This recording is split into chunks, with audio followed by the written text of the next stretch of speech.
So some final thoughts.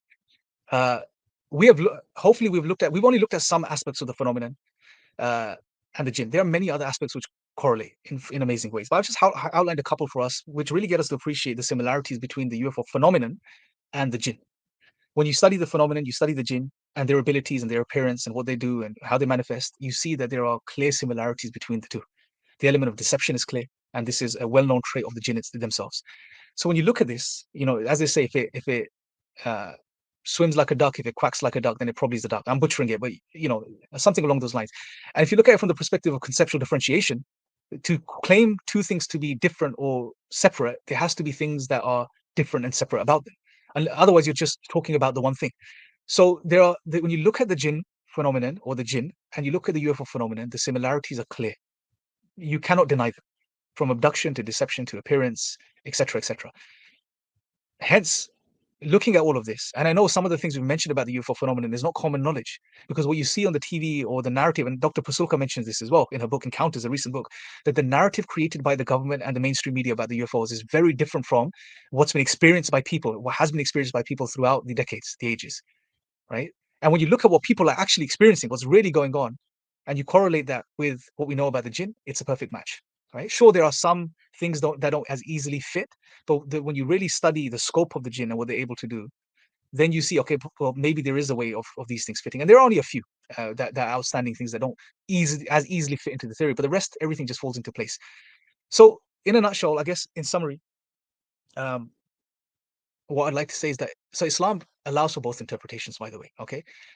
I'm not playing the jinn of the gaps card here. That's not what we're doing. We're not saying, oh, there's a gap, let's squeeze jinn into it, right? And it's the jinn. We're not in the position to have to do this within Islam. And the reason is because within Islam, the Quran and the tradition has the interpretive scope to account for extraterrestrial alien life, meaning beings from other planets. There are verses in the Quran which allude to this indirectly. Allah mentions, for example, that He, amongst His signs, and I'm paraphrasing, of the creation of the heavens and the earth, and the creatures that He scattered throughout them, and that He can bring these creatures together if He wills.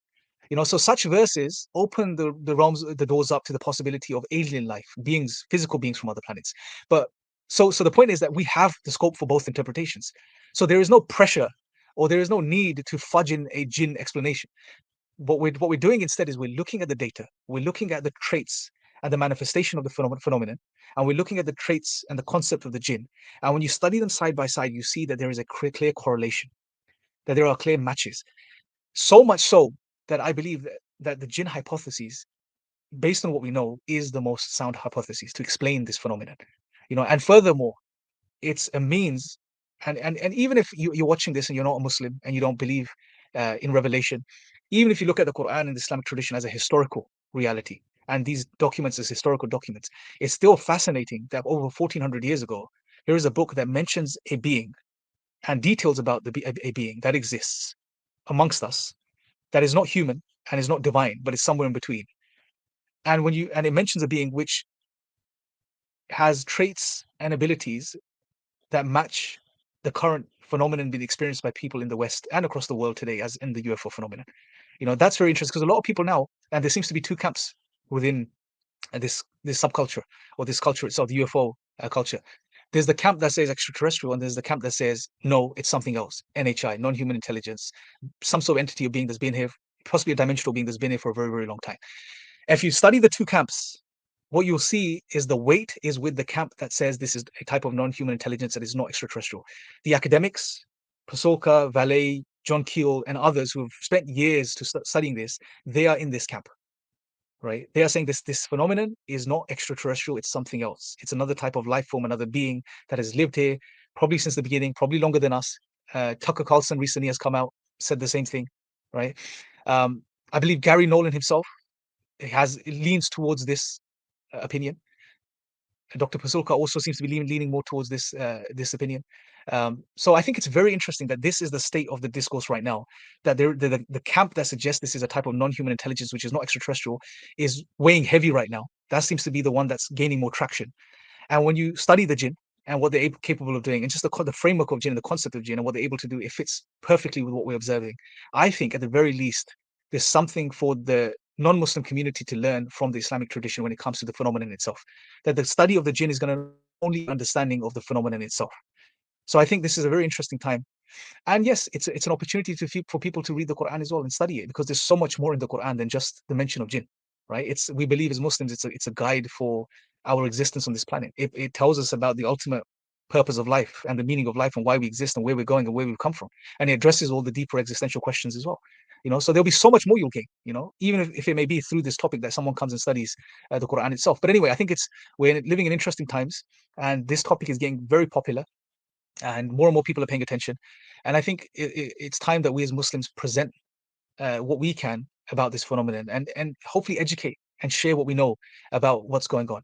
And like I said, I believe, based on making based on the analysis and the study, that most likely this phenomenon is linked to the jinn, right? And even if it isn't, if it's extraterrestrial, then Islam accounts for it anyway, regardless. But the point is that the Islamic tradition is not going to experience a crisis because, or when disclosure happens, if it happens. Like many people have been saying, oh, it will ruin world religions. It will throw world religions into an existential crisis. No, it wouldn't. Not Islam, at least. And I don't believe it will apply to the Christian tradition either, because the Christians have been talking about it since the 50s, and they've been mentioning it's demons or fallen angels, right? But specifically from an Islamic perspective, it's not a problem at all, because we have a built-in framework, concepts within the religion and tradition, which account for this phenomenon, through which we can make sense of this phenomenon, right? So either way you look at it, Islam can account for it. These are just some thoughts, inshallah. I'll probably do something a bit more detailed in the future, but hopefully this was beneficial. Sort of brings together what we've been saying for a while now, and gives some food for thought to some people that are interested in this topic and are looking into the jinn. And let me know your thoughts definitely in the comment section below, and I will speak to you guys next time. Assalamu alaikum.